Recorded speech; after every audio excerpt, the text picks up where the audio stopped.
안녕하세요, 파란나비입니다.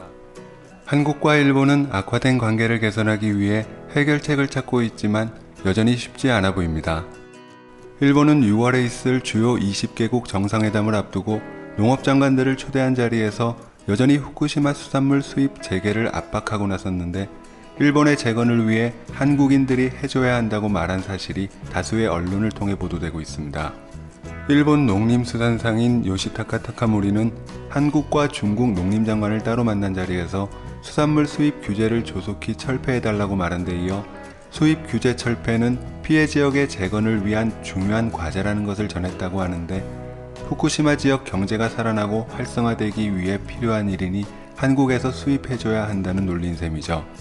국가 간의 어려움은 서로 돕는 것이 맞겠지만, 문제는 일본이 안전하다고 말하는 것과 달리 여전히 방사능이 검출되고 있다는 것인데, 일본 후생노동성이 지난해 17만 건이 넘는 식품에 대해 직접 조사한 결과 방사능은 여전했고 수산물도 검출률이 7%에 이른다고 발표했는데, 일본은 이것을 안전하다고 말하고 있죠.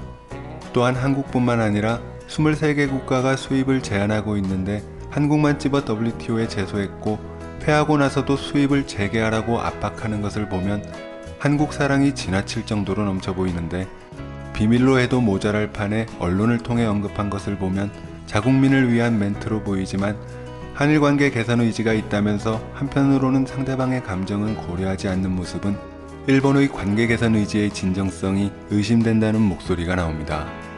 이러한 의견은 얼마 전 고노다로 일본 외무상이 한일 관계를 개선시킬 의지가 있다면서도 징용 피해자들의 개인 배상 문제는 한국 정부가 책임지고 처리해야 한다고 말한 것과도 관련지어지는데, 자신들의 이익에 반하는 일은 한국이 알아서 처리하고 자신들 이익에 필요한 일은 한국의 희생을 요구하는 모습에서 한일 관계가 개선되겠냐는 것입니다.